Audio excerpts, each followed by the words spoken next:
Sebenarnya sejak awal perjanjian itu sudah diketahui ada sekitar 10% dari mereka itu tidak setuju dengan perjanjian damai itu.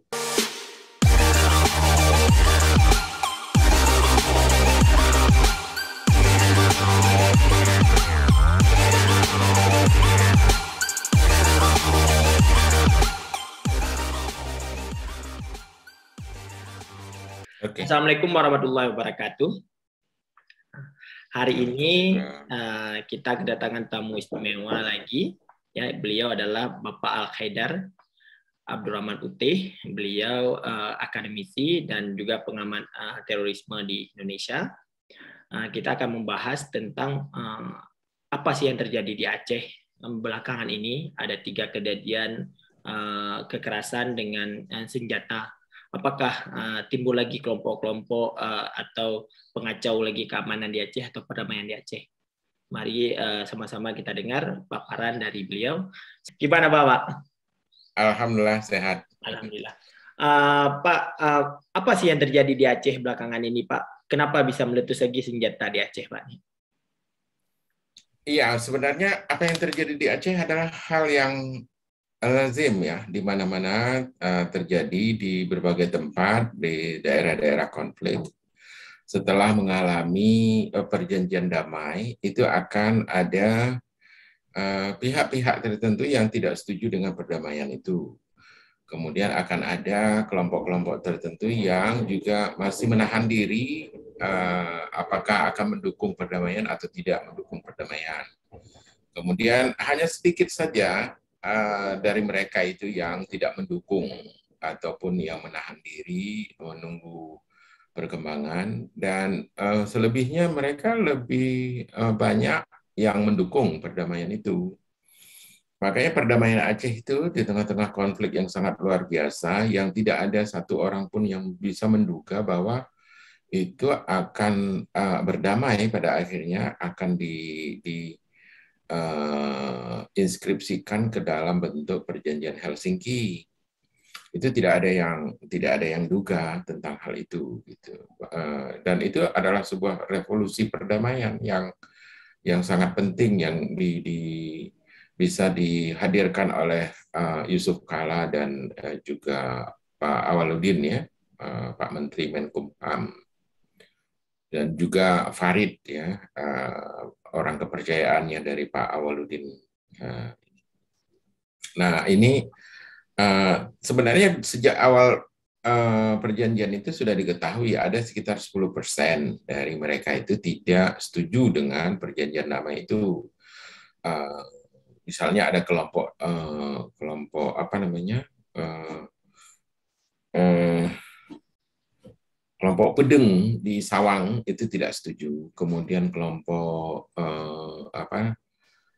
Din Robot di Aceh Timur juga tidak setuju. Din Minimi di Aceh Utara juga tidak setuju. Kemudian ada kelompok yang DPD juga tidak setuju. Kemudian ada dan kelompok-kelompok yang tidak setuju ini pun tidak saling berkoordinasi, tidak saling bertemu. Mereka karena tidak setujunya itu karena mereka mengembangkan respon individual, respon sendiri-sendiri. Kemudian ada kelompok-kelompok lain yang tidak setuju dan mereka memiliki senjata. Artinya mereka merasa bahwa situasi Aceh ini adalah situasi di mana mereka harus mempertahankan diri dengan senjata. Sama seperti di Afghanistan juga begitu. Di mana-mana orang kan menggondol senjata kan. Karena itu adalah tradisi. Kalau tidak ada senjata, berarti mereka akan menjadi mangsa dengan mudah. Jadi orang bawa kemana-mana bawa senjata. Begitu juga di Aceh di masa lalu, di kemana-mana orang bawa rencong kan. Iya. Karena itu bukan hanya jadi tradisi kemudian, tapi itu menjadi alat pertahanan diri yang paling efektif. Kalau kita punya senjata, orang akan berpikir untuk menyerang kita. Tapi kalau nggak punya senjata itu udah pasti. Kita nggak usah berharap bahwa mereka akan belas kasihan kepada kita, itu langsung diserang. Pak. Jadi bisa kita katakan adalah ini kelompok-kelompok yang mengacau keamanan atau perdamaian di Aceh, Pak. Ya kalau mengacu udah pasti ya, karena mereka menembak ya, menembak polsek, kemudian menembak kepala bin Aceh ya, yang kepala tim bin Aceh itu. Kemudian juga mereka merampok apa di Aceh Timur ya. Jadi ya sudah pasti mengganggu itu, mengganggu perdamaian. Tapi sejauh yang saya ketahui biasanya gangguan itu tidak seberapa dalam pengertian bahwa kalaupun mereka merampok, ya merampok saja, tapi mereka tidak pernah membunuh rakyat, masyarakat. Ya. Tapi kalau untuk aparat, mereka tidak ada belas kasihan, memang. Apalagi tentara, apalagi intel. Ya, kalau ada deal-deal tertentu ingin bertemu, mereka misalnya diketahui bahwa senjata mereka ada, kemudian ayo kita barter dengan uang, gini. Berapa dulu belinya waktu masa konflik dan sebagainya. Oke, kita tarik ke sini. Kalau dealnya nggak cukup dan sebagainya, wah sementara keberadaan senjata sudah diketahui, itu bisa, kalau dealnya itu kurang pas, itu memang bisa berakibat akan terjadi pembantaian. Gitu. Makanya mereka kemudian bilang silahkan. Kalau mau ambil boleh, ya kasihlah uang isaka sedikit gitu kan. Nah, dibawalah uang isaka dan sebagainya. Tapi ketika jumlahnya diketahui sangat sedikit, wah mereka nggak rela. Biasanya sebuah senjata itu di Aceh itu di masa konflik itu tidak gampang diperolehnya. Dan itu sangat susah diperoleh dari Malaysia, dibawa dari Thailand, ya. Kemudian harganya juga sangat tinggi pada waktu itu. Mereka membelinya dengan menjual tanah, menjual ternak.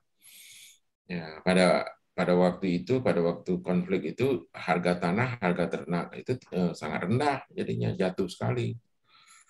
Sementara harga senjata begitu besarnya. Begitu sampai senjata itu di tangan mereka, mereka membelinya dengan harga kadang-kadang 180 juta, hampir 200 juta. Kemudian begitu sampai di tangan mereka, mereka pesiju lagi supaya senjata itu sejuk, kemudian tidak membunuh sesama mereka, yang dibunuh betul-betul itu adalah musuh ya, musuh yang sudah dijanjikan gitu oleh oleh hikayat-hikayat yang sering mereka baca itu. Jadi saya kira itu sebuah kenyataan, sebuah sistem secara antropologis itu ada, dan itu tidak bisa diabaikan begitu saja. Jadi ya setelah mereka pesiju itu senjata, kemudian tiba-tiba masa konflik berakhir, terjadi perdamaian. Sementara mereka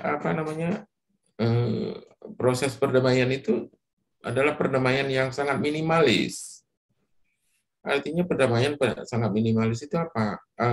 Senjata potong, tapi duit untuk diberikan kepada mereka itu nggak ada. Dana otsusnya sedikit. Kemudian dana otsusnya secara administratif dikuasai oleh pengusaha-pengusaha sipil yang sebenarnya